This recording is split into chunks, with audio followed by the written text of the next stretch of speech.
Om Shanti. Good morning. साकार मुरली 11 अक्टूबर 2021। बाबा का मीठा मीठा पत्र। हम मीठे मीठे क्योंकि मीठे मंथन शुरू करने से पहले ज्ञान सूर्य पवित्रता के सागर शिव बाबा की वरदानी किरणों के नीचे बैठ जाते हैं और अनुभव करें, मैं मास्टर ज्ञान सूर्य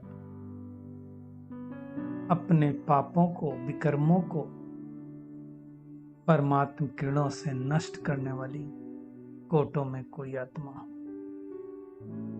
आज मीठे बाबा ने कहा, मीठे बच्चे, योग अग्नि से पापों को भस्म कर हम पूर्ण सतो प्रधान बनना है। कोई भी पाप कर्म नहीं करना है। योग अग्नि, योग को अग्नि भी कहा जाता है। तो जब हम एकाग्र होकर के परम धाम में बिंदु स्वरूप में बिंदु परमात्मा के सम्मुख बहुत ही एकाग्रता के साथ जब योग करते हैं, जिसको कहा जाता है ज्वालामुखी योग, तब हमारे विकर्म नष्ट होते हैं और उस समय आत्मा सतो प्रधान बनती है।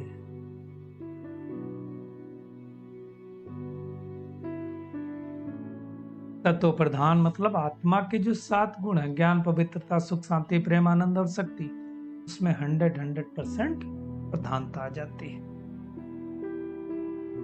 आज का प्रश्न है, सतयुग में उच्च पद किस आधार पर मिलता है? यहाँ का कौन सा कायदा सबको सुनो।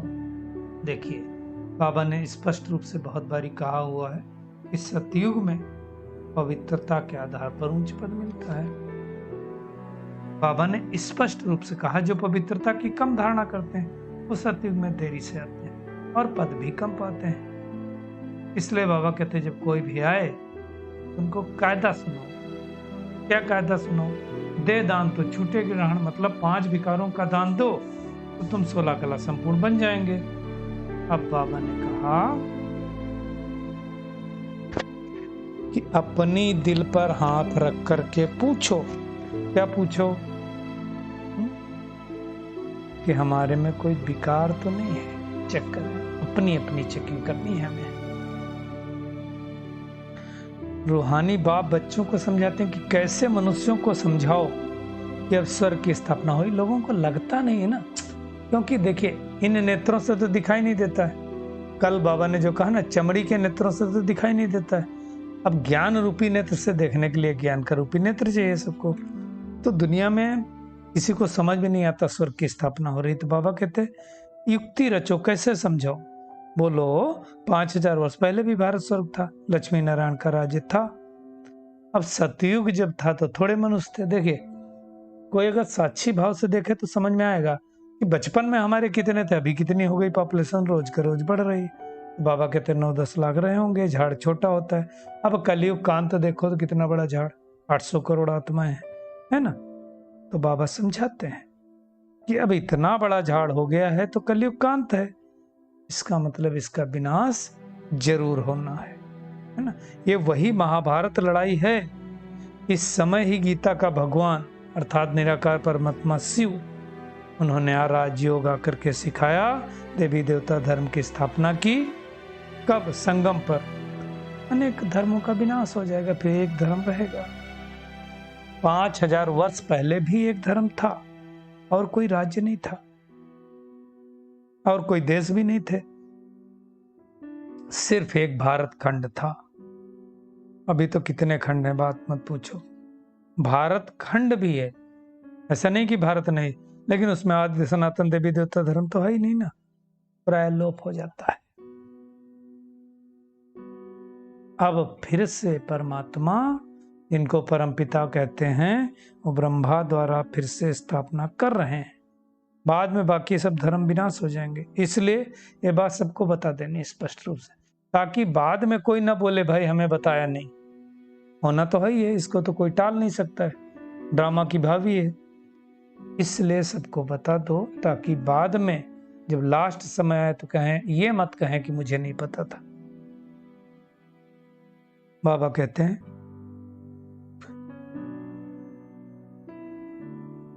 सतयुग त्रेता में तो कोई दूसरा धर्म होता ही नहीं है, एक ही धर्म होता है ना। अभी कितनी दुख महामारी अशांति है। एक तरफ यूरोपवासी यादव हैं,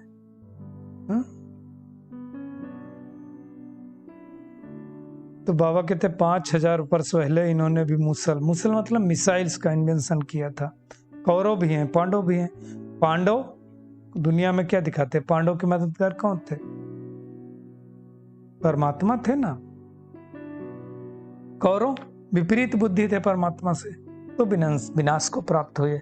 पांडव विजय को प्राप्त हुए, तो हमें पांडव बनना है। बाबा कहते घर गृहस्थ व्यवहार में रह करके मुझे याद करो, तो तुम्हारा फायदा क्या होगा? हमारे पाप नहीं बढ़ेंगे और जो पास्ट के पाप कर्म हैं वो सब नष्ट होते जाएंगे। बाबा कहते हैं भारतवासी ये बातें समझते हैं कि जो सतयुग में सतो प्रधान थे वो 84 जन्म लेते लेते तमो प्रधान बनने हैं। वो भी सब भारतवासी थोड़ी समझते हैं, हम बच्चे समझते हैं। बाबा ने हमको ही समझाया, योग अग्नि से आत्मा जब सतो प्रधान बन जाएगी तो 21 जन्मों के लिए स्वर्ग की बात सही पा जाएगी, है ना। तो भारत भ्रष्टाचारी था, भी भ्रष्टाचारी बना। अभी बाबा फिर से आकर के देवी देवता धर्म का सैपलिंग लगा रहे हैं। ये जो ज्ञान सुनाते हैं ना, ये सैपलिंग है। पतित मनुष्यों को पावन बना रहे हैं। और सबसे पहले आके कौन मिलता है? जो पहले भी छुड़े थे 84 जन्मों के बाद। तो बाबा कहते हैं सतयुग में है ही सर्वगुण संपन्न 16 कला संपूर्ण। अभी विशेष वर्ड है, रात दिन का फर्क है। बाबा अभी कहते हैं विशेष वर्ड को वॉइसलेस कौन बनाए? बाबा के सिवाय तो कोई बना नहीं सकता। दुनिया में तो पुकारते भी हैं कि पावन बनाने वाले आओ। बाबा कहते हैं वो आया हुआ है, तो तुम ज्ञान चिता पर बैठो, मुझे याद करो। जितना ज्ञान चिता पर बैठेंगे उतना पावन बनते जाएंगे। बाबा कहते हैं अभी तो देखो कितने आसुरी बन पड़े हैं मनुष्य, है ना। इतना भ्रष्टाचारी करते हैं, रग रग में भ्रष्टाचारी समाई हुई है। तो बाबा समझाते हैं ये झाड़ जड़ी भूत हो गया है। अब फिर से बाबा को एक मत एक राज्य स्थापन करना है, इसका काम चल रहा है, पूरा होने वाला है। थोड़े दिन बाद विनाश चालू हो जाएगा। फिर कोई ये न कहे मुझे पता नहीं चला। इसलिए स्पष्ट रूप से बाबा ने बता दिया है कि परिवर्तन तो होना ही है। जो कुछ करना है कर लो, अभी नहीं तो कभी भी नहीं, है ना। बाबा कहते तुम बच्चे राजयोग सीख रहे हो, भगवान ही तो सिखाएगा और तो कोई सिखाएगा नहीं, है ना।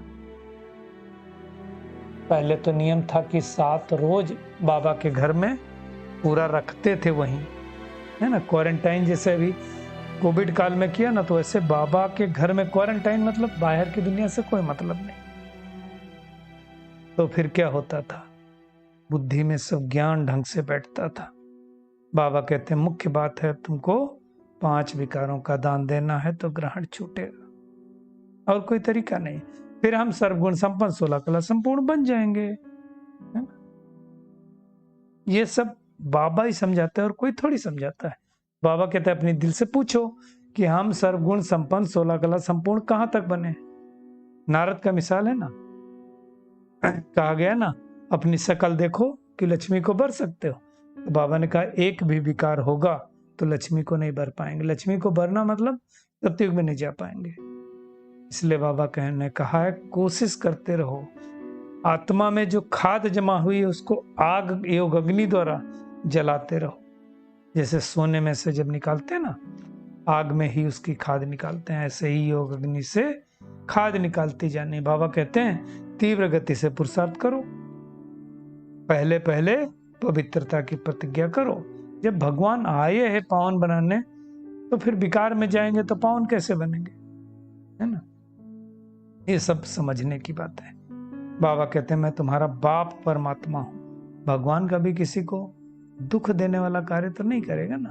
तो भगवान ने जो कहा वो करने में ही भलाई है। बाबा कहते हैं मैं आया हूं पावन बनने। तुम पहले सतो प्रधान थे, फिर सतो रजो तमो में आए, फिर से तमो प्रधान बने हो। इस समय तत्व भी तमो प्रधान, इसलिए देखो वो भी दुख देते हैं, हर चीज दुख देती है। बाबा आकर के फिर से सुख की दुनिया स्थापन कर रहा है। चलना है उधर, चलना है तो बाबा को याद करो, ऐसे बता देना सबको कि भाई देखो श्री कृष्ण वाली सच्ची सच्ची दुनिया आ रही है, जिसमें श्री कृष्ण सच में झूला झूलेंगे। हम तो जा रहे हैं, आपको आना है तो आ जाओ।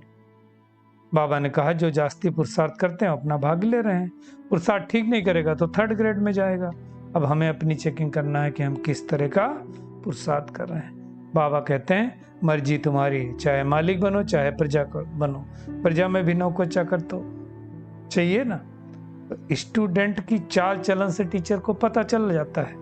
तो अब हमें तीखा पुरुषार्थ करना है। कई बार देखा गया कि पीछे जो आते हैं वो तीखे चले जाते हैं, कोई भी जा सकता है। इसलिए छूट सबके लिए है, ज्ञान सबको एक ही सिखाया जाता है, योग सबके लिए एक ही है। तो बाबा हमको ये ऐसी नई नई पॉइंट्स, रमणीक पॉइंटें सुनाते हैं, जिससे बाबा कहते तुम निश्चय बुद्धि हो जाओ। बाबा ने बहुत इंपॉर्टेंट बात कही, जहां तक मेरा पाठ है तुमको पढ़ाता रहूंगा, है ना। जब कर्मातीत अवस्था को पाएंगे तो पढ़ाई पूरी हो जाएगी। कर्मों के बंधनों से अतीत, कर्मातीत का मतलब होता है कोई प्रभाव न पड़े कर्म के ऊपर, है ना। बाबा कहते हैं पिछाड़ी में इंसान की रिजल्ट तो सबको मालूम पड़ेगी। इस पढ़ाई में नंबर 1 सब्जेक्ट ही है पवित्रता की।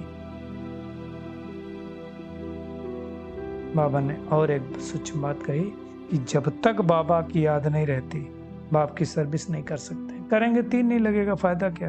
बाबा कहते तब तक आराम नहीं करना चाहिए।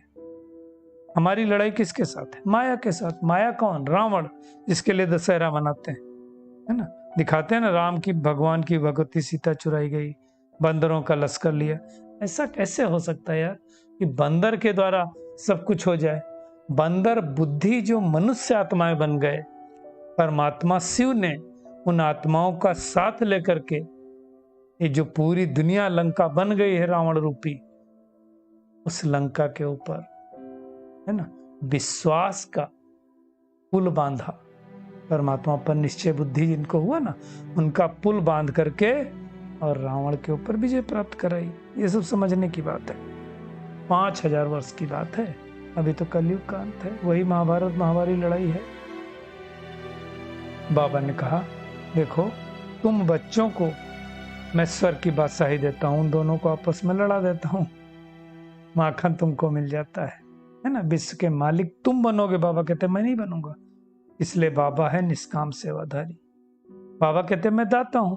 कोई ऐसा मत समझे कि हम शिव बाबा को 5 रुपए देते हैं, बाबा बदले में 5 पदम देता है। वो नहीं सोचना हम देते हैं। अरे जब वो देता इतना ज्यादा है तो हम लेते हैं या देते हैं, ये समझने की बात है। 5 रुपए के बदले 5 करोड़ देता है बाबा। इसलिए ये कभी मत सोचो कि हम भगवान को देते हैं। भगवान को दे ही नहीं सकते, भगवान ही दाता है, वो हमको देता है। 21 जन्मों की वर्षा देता है तो क्या कम है। बाबा कहते शुद्ध विचार से दिया बाबा को तभी ही स्वीकार होगा। बाबा कोई भोला व्यापारी नहीं है, कच्चा सर्राफ नहीं है, जो अंत समय में जब विनाश होने लगे दें तो बाबा ले नहीं लेगा। तो जो कुछ करना है अब कर सकते हैं, अपनी अपनी श्रद्धा की बात है। तो आज सारा दिन क्या करेंगे? तीव्र वेग से पुरुषार्थ करेंगे, योग अग्नि से पापों को भस्म कर संपूर्ण सतो प्रधान बनने की मेहनत करनी है। गला देना है पापों को, पवित्रता की पूर्ण प्रतिज्ञा करनी है। कर्म अकर्म विकर्म की गति को बुद्धि में रखकर अपना सब कुछ नई दुनिया के लिए ट्रांसफर कर देना है। आज का बाबा का खूबसूरत वरदान है, अपने बुद्धि रूपी नेत्र को क्लियर और केयरफुल रखने वाले मास्टर नॉलेजफुल पावरफुल भव। बाबा कहते हैं जैसे ज्योतिषी अपने ज्योतिष की नॉलेज से, ग्रहों की नॉलेज से आने वाली आपदाओं को जान लेते हैं, बता देते हैं ना। ज्योतिष विद्या अगर सही है तो परफेक्ट होता है। ऐसे आप बच्चे इन एडवांस माया द्वारा आने वाले पेपर्स को परख कर पास विदानर बनने के लिए अपनी बुद्धि रूपी नेत्र को क्लियर बनाओ। बुद्धि रूपी नेत्र को बाबा कहते क्लियर रखो और केयरफुल रहो। दिन प्रतिदिन याद की व साइलेंस की शक्ति को बढ़ाते जाओ, तो पहले से ही मालूम पड़ेगा कि आज कुछ होने वाला है। मेरा अनुभव है, बहुत बार आभास होता है, हम इग्नोर करें अलग बात है, लेकिन पता चल जाता है क्या होने वाला है। तो बाबा कहते हैं पता चलेगा आज कुछ होने वाला है। मास्टर नॉलेजफुल पावरफुल बनो तो कभी हार हो नहीं सकती है। स्लोगन है पवित्रता ही नवीनता है और यही ज्ञान का फाउंडेशन है। उस फाउंडेशन को धारण करना है। चलिए परमात्मा किरणों के नीचे बैठ जाते हैं और अनुभव करें मैं पद्मा पदम भाग्यशाली आत्मा हूँ।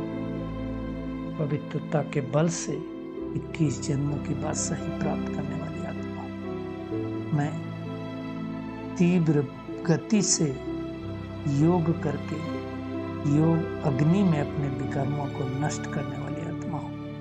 अनुभव करें परमात्मा की किरणें हमारे ऊपर बरस रही हैं। हमारा बुद्धि रूपी नेत्र क्लियर होता जा रहा है। मैं आत्मा माया को दूर से परख कर उस पर विजय प्राप्त करने वाली पावरफुल आत्मा बन गई हूँ। शुक्रिया मीठे प्यारे बाप दादा, शुक्रिया आप सभी का इस मीठे मंथन के लिए। ओम शांति।